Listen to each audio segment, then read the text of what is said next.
Hi there, this is Mr. Evans, and this video is going to introduce CSR, Corporate Social Responsibility.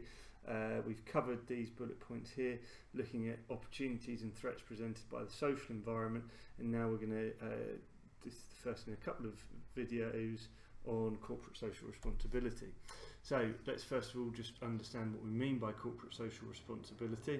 So it's an attempt to consider a business's performance in terms of its impact on stakeholders, the community and the natural environment, rather than purely by financial measures.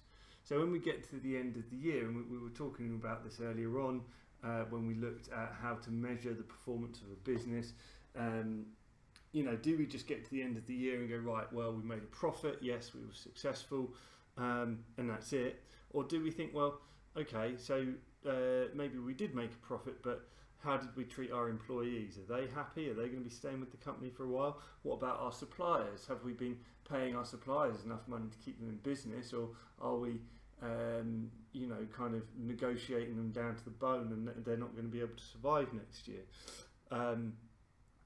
What about the local community? Have we made a positive impact on the local community?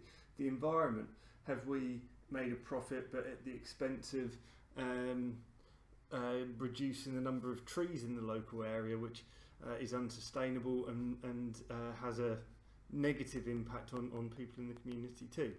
So it reminds me very much of Elkington's triple bottom line, and this little diagram here shows we're not just thinking about our economic performance, our impact in terms of how we've done with our customers and have we made money, but also our impact on society and the environment.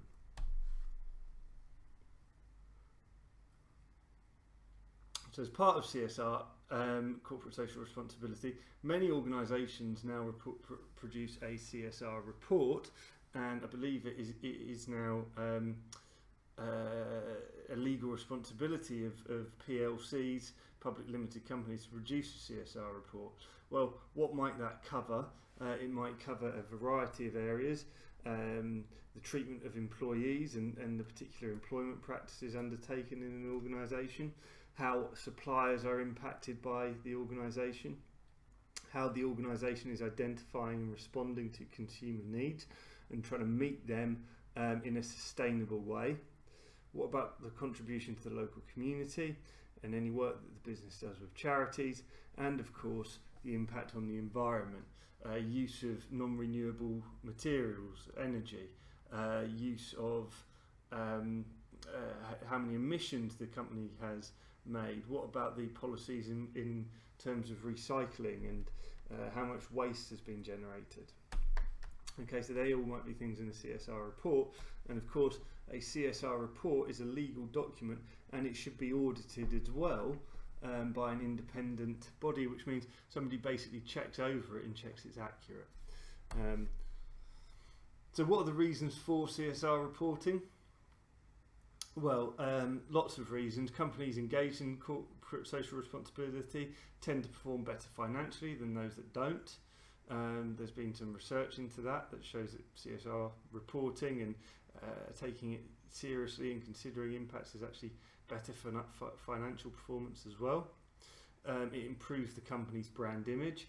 Even if we're not getting in the press for good reasons, at least if we're taking our corporate social responsibility seriously, we shouldn't get into the press for bad reasons either. It considers the impact of a business on a range of stakeholders, which should make a business more sustainable. If we're only thinking about whether we're making a profit, but we're doing that at the expense of our employees, well, eventually our employees are going to get annoyed and leave, and that increases our recruitment costs. If we're only thinking about making a profit, we're not thinking about our customers, we're not thinking about the local community. Okay, we're not thinking about our suppliers. Ultimately, by considering a range of stakeholders, we create a more sustainable business that's more likely to be successful in the future. And of course, there's the economic arguments about, if we're considering our impact on energy, raw materials, wastage, we should be able to improve our bottom line because we're reducing our costs. Okay, so what are the reasons against CSR reporting? Well, I mean, personally, I don't believe there are very strong arguments against CSR reporting. It might be difficult to measure performance in these areas. So it's difficult to actually assess how we're doing, maybe in terms of emissions and accurately measuring whether or not we've had a positive impact on the local community. There's an argument that it's very time consuming and costly to conduct CSR reports and requires specialist knowledge that maybe small businesses don't have. So that's probably possibly the best reason against CSR reporting in terms of small businesses, but certainly this is something that should be important for large businesses and businesses that are trading their shares on the stock market, PLCs. There's a lack of agreed standards. So what constitutes an acceptable contribution to the local community? It's all very well saying that we've done this and we've done this, but actually is that enough? Difficult to tell. And there might be variances in international approaches to CSR. So, British companies may think that they're spending a lot of time and effort putting money into CSR, and maybe competitors in countries abroad are putting less time and effort into CSR, more time of effort into actually performing as a business and making money, and that creates an unfair playing field.